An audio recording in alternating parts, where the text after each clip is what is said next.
The Higgins fiasco continues. The ACT government is a metaphor of incompetence and arrogance.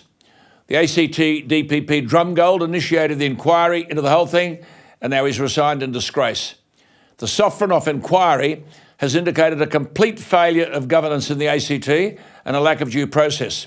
Now, while Drumgold's behaviour was disgraceful, he does have a point, claiming he had been denied natural justice after the man heading the inquiry, Walter Sofronoff, a King's Counsel, chose to provide copies of his unreleased report under embargo to the Australian newspaper and the ABC before the ACT government had a chance to look at it.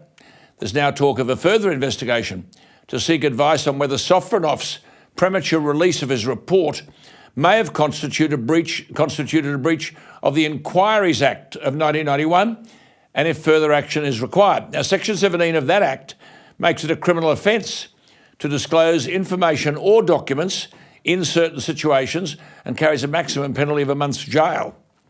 The Sydney Morning Herald gets it right when it alludes to something we already know, that, and I quote, the ACT government has come out of the Higgins-Lehman legal fiasco looking like some small-time shire council unable to run a criminal justice system, let alone one worthy of the nation's capital, unquote. Well, as you know, that's just the criminal justice system.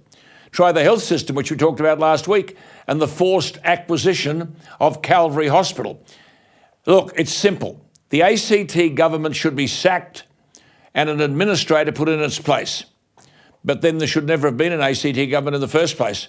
500,000 people with government ministers and bureaucracies that you couldn't jump over, all with one thing in common: incompetence.